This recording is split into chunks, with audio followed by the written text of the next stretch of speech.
Да, это решение суда было неожиданностью для меня, потому что я ожидала, что правительство все-таки, я думала, что правительство все-таки не готово меня выпустить еще из тюрьмы.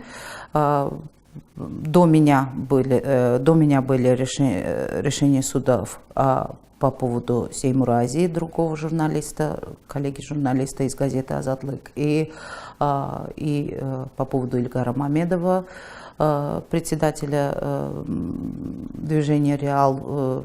Аресты продолжались, и правительство я не очень-то верила тому, что правительство готово продемонстрировать добрую волю в отношении политических заключенных или узников совести.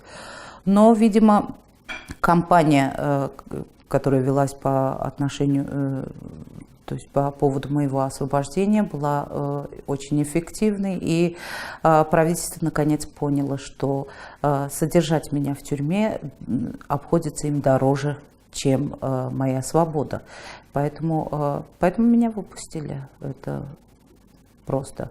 Они думали, что если они меня арестуют, то очень много журналистов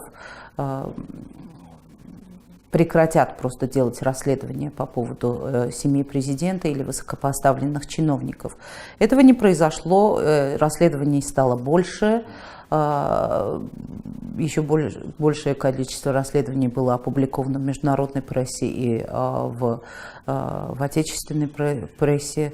Поэтому они своего не добились. Критики стало не меньше, а наоборот больше.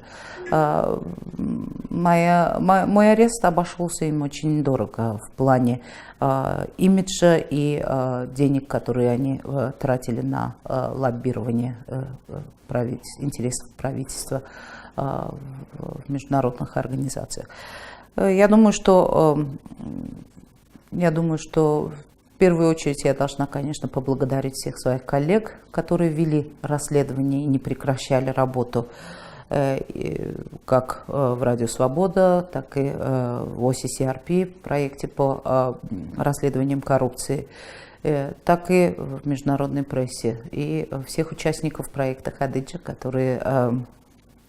журналистов, которые присоединились к этому проекту, чтобы проводить расследования по поводу правящих чиновников не только в Азербайджане, но и во всем мире. Вот, я думаю, вот почему меня выпустили. И все же я была удивлена, конечно, но я не удовлетворена решением суда, потому что я не виновна ни в одном пункте обвинения. Меня признали невиновной до сих пор. Я признана невиновной в 3 пунктах. В первом пункте в первой инстанции суда, меня признали невиновной в Верховном суде, но 2 обвинения все еще остаются. Я не виновна, я еще раз заявляю, что я не виновна ни в одном из этих пунктов обвинения. И эти обвинения, они, конечно же, фальшивые обвинения и не имеют ничего общего с реальностью.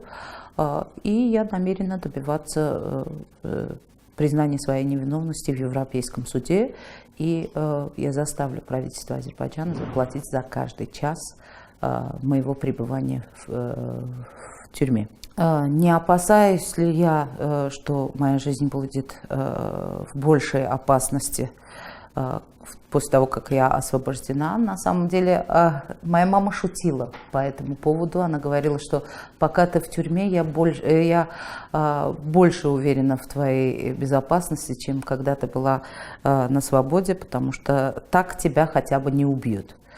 Но будь что будет. Я никак не смогу повлиять ни на решение, ни на возможности правительства. У них больше возможности сделать то, что они хотят сделать, если они хотят что-то сделать. Поэтому как-то помешать этому я не смогу. Я могу отвечать только за свои собственные действия. Я собираюсь заниматься своей работой, как и делала до того, как была арестована. Я буду заниматься журналистскими расследованиями и любой работой, связанной с профессиональной журналистикой. Людей в Азербайджане могут убить, арестовать, побить за то, что они говорят правду. Говорить правду – это так же человечно, как и дышать. То есть это сущность. Я думаю, что не надо делать из мухи слона. Ничего особенного мы не делаем. Но как бы, несмотря на риски, надо продолжать делать то, что считаешь правильным.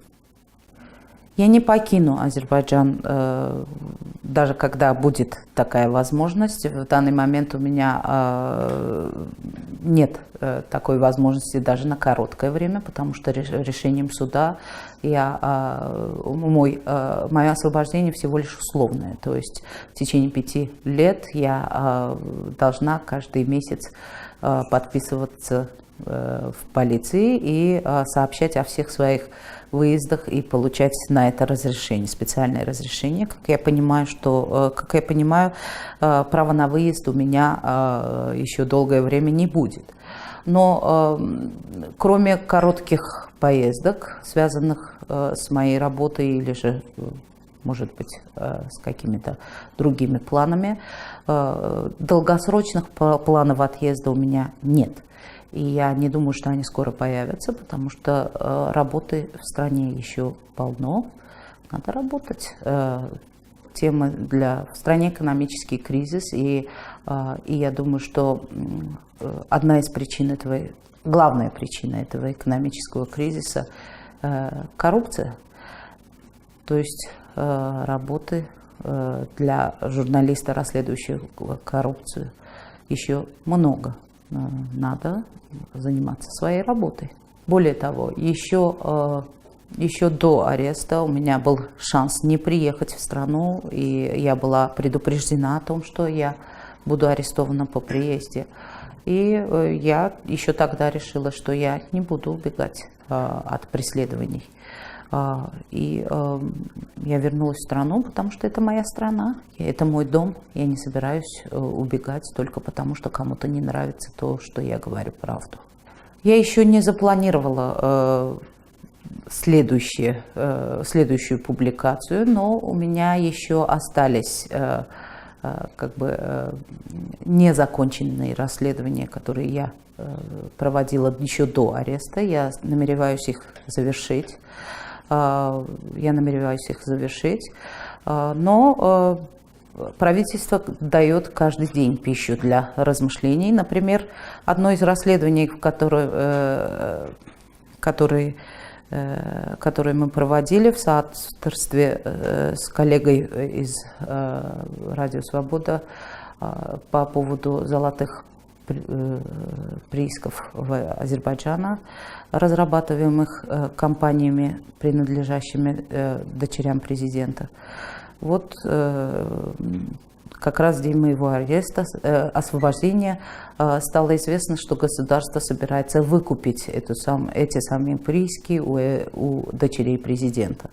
Выходит, что дочери президента, когда-то получившие за бесплатно шанс разрабатывать золотые месторождения, сейчас могут их выгодно продать обратно государству. И за счет бюджетных денег надо будет проследить за тем, как это все происходит.